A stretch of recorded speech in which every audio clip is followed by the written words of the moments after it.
Hello YouTube, Berg Bryce here. Thought I'd shoot a video tonight, and this is about the reality of metal detecting. What I've got here is I've got the finds from two hunts I did tonight. That's this one here and this one. I'll give a little bit more detail on those later. And I've got the coins and the trash. I saved them for both of those for a video. And then this is from my last, this is from a beach hunt I did about a week ago. And the reason I'm calling this the reality of metal detecting is that, I think a lot of people, when they get into metal detecting, they see these videos and they think, I'm going to go out, I'm going to find silver, I'm going to find gold, and it's just going to happen. It doesn't. You have to work hard. You have to dig hundreds and hundreds, if not thousands of targets to get a gold ring or to get a silver ring. I started keeping statistics on how many targets I find. I don't really keep track of the trash that much, but I keep track of how many coins and how many rings I find. And I dig about 200 coins for every ring that I find. And on this day, last week, at a busy beach here in Northern California, I even found 4 rings. Sounds great, right? 4 rings. Well, 3 of them are absolute junk. And then that one there, that's a nice 925 silver ring. It's got good weight. Nothing special though, but it's silver. We like to see that in the scoop. I don't have the trash from this day. Actually, there wasn't very much trash. Usually on this beach, you're either in the coins or you're not. And there's not a whole lot in between. So if I'm digging a bunch of trash, I'm leaving because this beach is either on or it's not. And this is probably a pretty good day. Cloud-wise, I got a bunch of quarters there. And there's a story behind those quarters too. A couple bucks and dimes, some nickels, and certainly no shortage of crusty pennies there. So this was I would say this is a better than average day. I've had days where I went to this same beach and have pulled, less than 10 coins in 3 hours and a bunch of trash. So it varies. You don't go out and just find good stuff automatically. So back to the quarters. I know a lot of these look really shiny to have come from a saltwater beach, and what happened was the credit card reader at Little Caesars wasn't working when I got done hunting. So I had to get into my metal detecting finds bag and pull out 12 quarters so I could pay for my pizza. I was starving and I was hard up because I didn't have my wallet and my emergency credit card wasn't being accepted. It's because their reader wasn't working. It's not because my credit's bad or anything, of course. So anyways, this is a pretty decent beach hunt. This is realistic here. This is from an urban park. I'll just tell you it was in Oakland.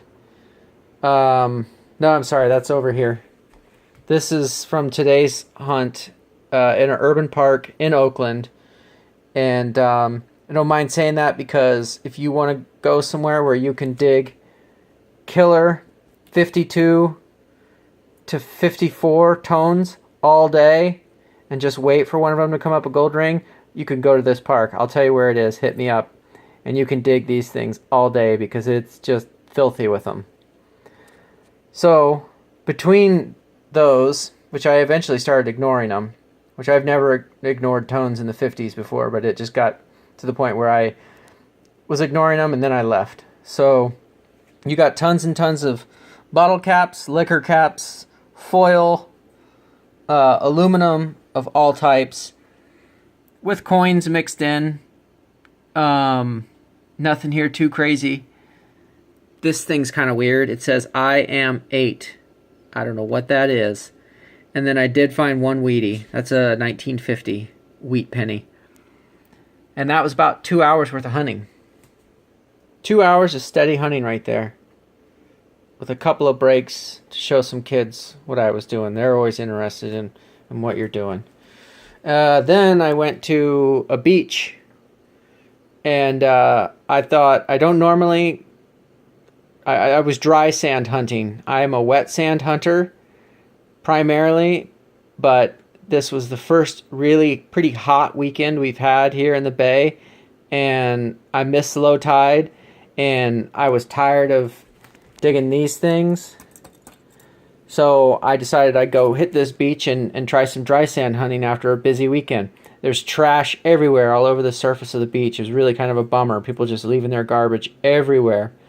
So pulled up a bunch of bottle caps, recent bottle caps, especially these ones that are like enameled, these Corona ones.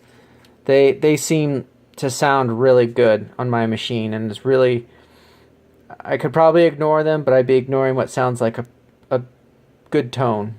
And it's on the beach. They don't take long to dig usually, so I just dug them.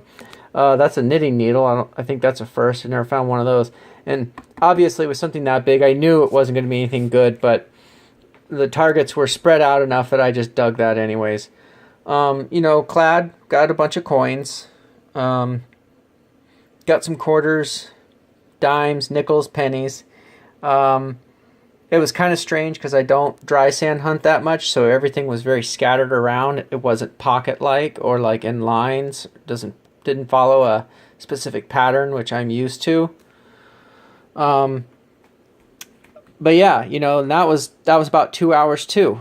And I stopped and talked to a lot of people tonight too at the beach. I was in a talkative mood. Met a dude there who said he recently bought a machine. We swapped phone numbers. He wants to get out, do some metal detecting. Feel like I'll share some knowledge with him because others have been very, very helpful towards me, getting me where I'm at. But, back to the original point. These are realistic hunts. This is what you're going to get. This was probably 5 hours on a beach, okay? Here's 2 hours on another beach, dry sand hunting. And then this is 2 hours in an urban park. And I'm not digging everything. I'm being a little bit selective on my tones here. So, that's it. There's no gold. There's one piece of silver. And there was, there's a whole lot of junk in there. It's a lot of digging. Not the most desirable targets. I think it's useful for people to see stuff like this, because I think a lot of times on YouTube people post a lot of just their best finds, and the reality of metal detecting sometimes gets lost in the rarer and the rarer glamorous parts that don't make up the majority of metal detecting. Anyways, maybe someday I'll get a what are those things called? A GoPro, and I'll start making real videos that aren't just wrap-ups. But until then, this is all I'm going to be doing. Good luck. Happy hunting.